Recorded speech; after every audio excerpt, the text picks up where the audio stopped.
We live in a culture where we have virtually nothing to look up to. We find ourselves unable to admire anything, to find anything to aspire to, nothing that will give us the fuel to take that next step in life.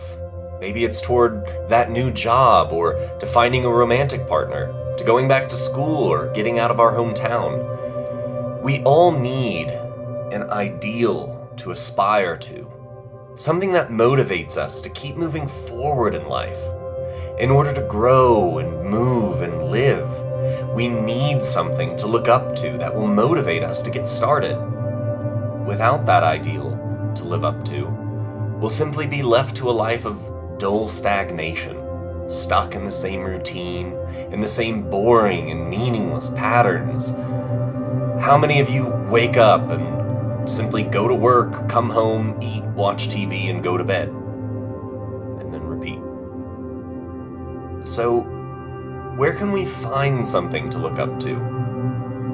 Well, this crucial need is given to us by art.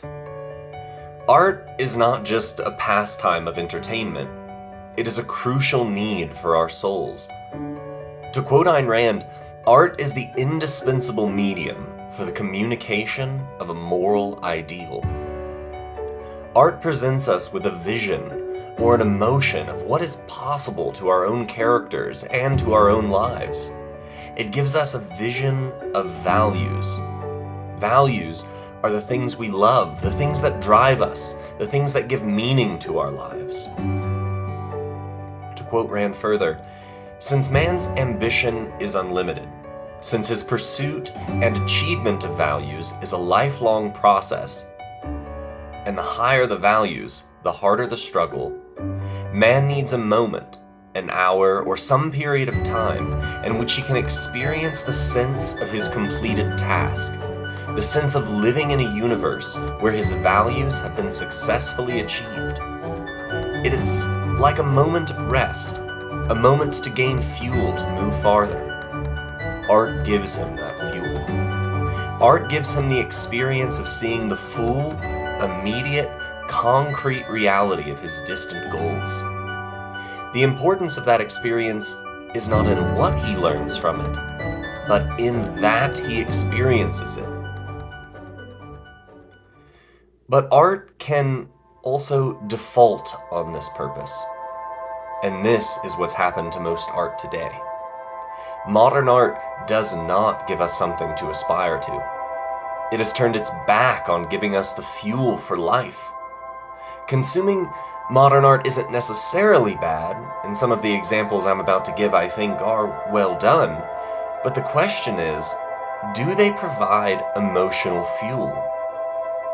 For example, today's movies and TV shows focus on the anti-hero, someone unadmirable, such as in Breaking Bad. They present a world where heroes fail, and achieving values is impossible, such as in Game of Thrones. They give us cardboard characters who act without human emotion, such as in Captain Marvel. They present us with characters who are determined by forces beyond their control, such as in HBO's The Wire. If you think about today's novels, at best they give us action heroes with no emotional or character depth, such as the novels of James Patterson or Tom Clancy. At worst, they offer us horrors or simple unintelligibility, such as Stephen King or Cormac McCarthy. If we start to look at music, popular music today is simplistic. It lacks emotional depth and offers little to no emotional experience beyond simple feelings, mostly of sadness or regret, sorrow, and in the case of rap and metal, simple rage. Paintings only offer us, at best, some pretty colors to look at, and at worst, an uneasy sense of a distorted world. Sculptures depict bizarre shapes and distorted human figures, giving us feelings of, at best, nothing, and at worst, guilt or horror. Given the state of art today, we need to dig and discover art that actually provides us with the fuel we need to move forward in life. We need to find art that takes values seriously, that tells us that our lives are important. Where can we find it? Well, to quote Ayn Rand again, romantic art is the fuel and the spark plug of a man's soul. Its task is to set a soul on fire and never let it go out.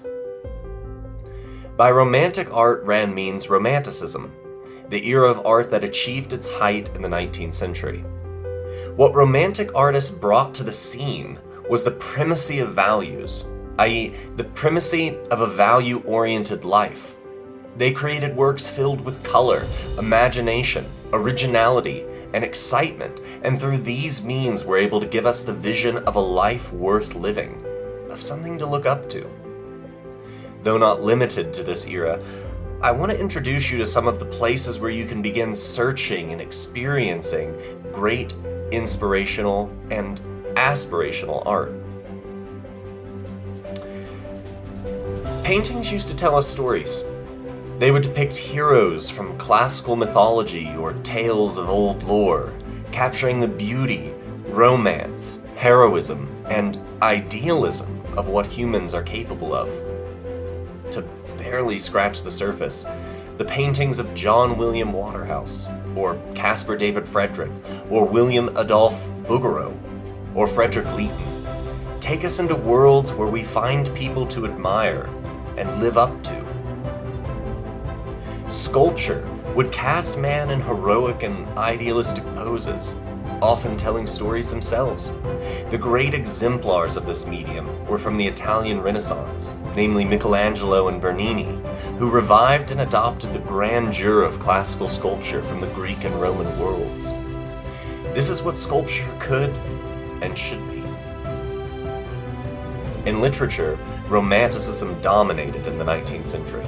Authors like Victor Hugo, Alexandre Dumas, and Walter Scott, along with playwrights like Friedrich Schiller and Edmond Rostand, gave us some of the most powerful and moving dramas of all time. In these stories, you will certainly find heroes and a universe to admire.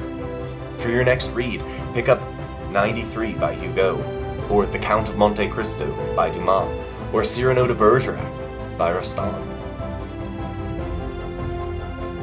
In the world of music, put away the pop songs and turn on some classical records. Romantic composers like Tchaikovsky, Brahms, Beethoven, Rachmaninoff, Dvorak, and Sibelius wrote some of the most dramatic, powerful, and emotionally deep music of all time. If you want to go deeper emotionally, this is the place to start. With few exceptions, any movie made pre-1965 is a safe bet.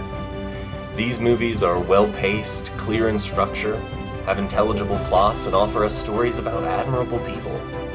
A great place to start is with the movies of Alfred Hitchcock. I would particularly recommend North by Northwest, which is my personal favorite movie, To Catch a Thief, The Man Who Knew Too Much, Vertigo, and Saboteur. So, if you're feeling stuck in life, like you have no reason to move forward any longer, then bringing great art into your life is a great place to start making changes. I want to mention that diving into the art of the past can be a little shocking and difficult to get into. We are not used to it, and it takes time to build it into yourself. But the only way to overcome this is simply to get started. I have further recommendations in the description below with links provided when possible. I hope you got a lot out of this video. I'll be making more in the future on this topic, including on strategies to get into older art. I'm currently writing a guide on how to get into classical music, which will be coming out soon. If you're interested, be sure to hit subscribe, as well as sign up to our email list to hear when it comes out. Helios is all about motivating you to enjoy life. We utilize philosophy and psychology in order to offer you a unique way of thinking and living life. We're working on courses that are designed to help you gain control of your mind and your life, and we put out new videos and podcasts at least once a week. If you'd like to support our channel, please consider buying us a coffee. Thank you so much for watching.